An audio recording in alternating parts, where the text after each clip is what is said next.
Paradox Arcs has sponsored this systems check to show you how to get grip on navigating the cold dark space, so that you can do some star mining. Or whatever this is.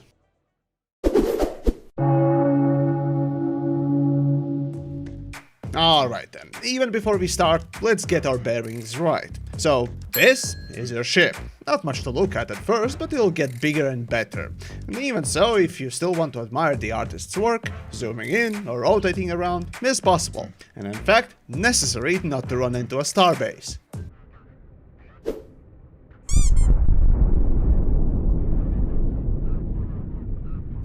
Now that you're familiar with the camera, let's start with a simple systems check. Any powered vessel has a basic maneuvering retro thrusters. Left, right, back and forth. And since this is space, there also exists up and down as well. The full 6 degrees of freedom. Now, no matter what kind of parts or thrusters or things you snap onto your ship, these thrusters will automatically be assigned and will activate to perform any kind of directional movement according to your directional sphere. So let's just say you snap on a bunch of bulk units that come with their own retro thrusters. If you simply press forward, the ship will know which thrusters to use to go forward. Simple. Alright, now that you have arrived at, let's say an asteroid, we got the lasers, but they aren't lasering. So what do? Well, you can try bumping it. But I think rotating your ship is a lot easier and safer.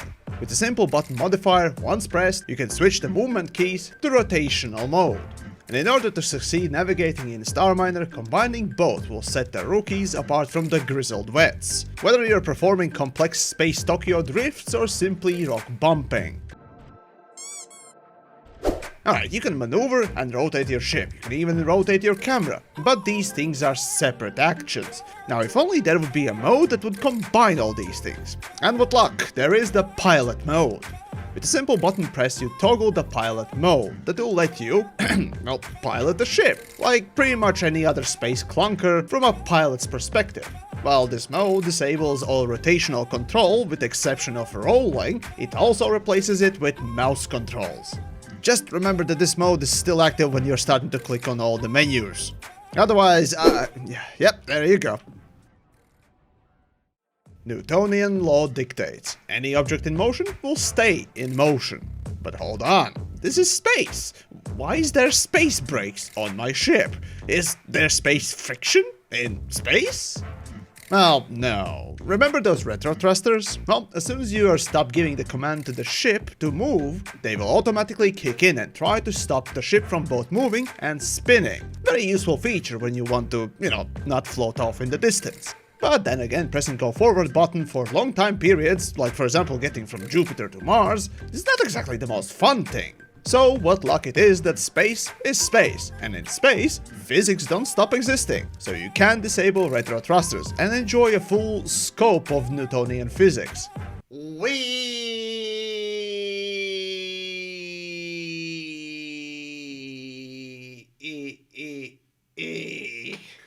Now whenever you start moving in a direction, or rotate, it will continue to move and increase in speed with additional thrust. The only limiter you are bound at this point is your stomach and the speed of light. Stop, stop, stop, stop, stop, stop, stop! In fact, this is how most real space travel happens. Big burn at the very start until you reach the maximum speed, and then coasting all the way till the end. Oh, right, yeah, well, stopping about that. Whoops! And coasting until you flop around and do a full burn to stop. Additionally, there are angular dampeners, basically AI wiggly-woggly management system that tries to keep your ship going forward, no matter what shape it is. Don't get it? Well, here, let's say this is your ship. The only thrusters you have are located here. Now, what do you think will happen when you start going forward? Yep, and this is what the angular dampeners try to avoid, using enough thrust to at least go forward-ish enough, and doing that automatically, so you don't have to worry about how much thrust to put and how much rotation needs to be added to compensate. Alright, now let's say you want more power, more speed than these pathetic little retro thrusters offering. Well, I present you proper thrusters. Stop, stop, stop, stop! Basically, they have the same principle, it's just that you can also activate them separately. Some of these thrusters can be angled in some ways, while others can only be one direction. In either case, these are what enable proper traveling speeds. And greater spinouts. You spin me right round, baby, right round. Obviously, with greater power comes greater power consumption, so burning everywhere is probably not the greatest or brightest idea. But hey, sometimes you gotta turn and burn hard. And one more thing before I go, the UI. Now, to help you navigate the solar system or your surroundings, there are helpful maps and heads-up display elements. However, your ship too has some helpful things to show off. Now, this is rotational UI. It helps you understand where the top and forward of your ship is. However, over time you'll be probably building out a bizarre pile of junk that has no shape or form. In this case, you'll probably want to reorient what you call the ship's forward and top. And what luck then, you can. Enabling navigation overlay and using the same movement controls, you can reorder the rotational UI. And you better do it right, since this will also affect the pilot mode. But hey, no worries, if you screw up, right next to it there's a button for resetting it, so you can start anew. And that pretty much covers the navigation part of your ship, when to use the retro thrusters and when not to.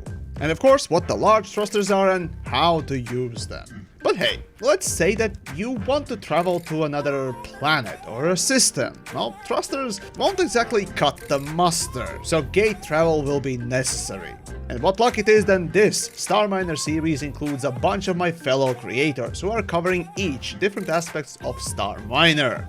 I seriously recommend checking them out, since every single one of us has a different style and we cover different things, so I'll link them down below. Also, do check out Paradox Arc for the upcoming or released Starminer series highlights, just like this one, and finally, big thanks to them for sponsoring this one.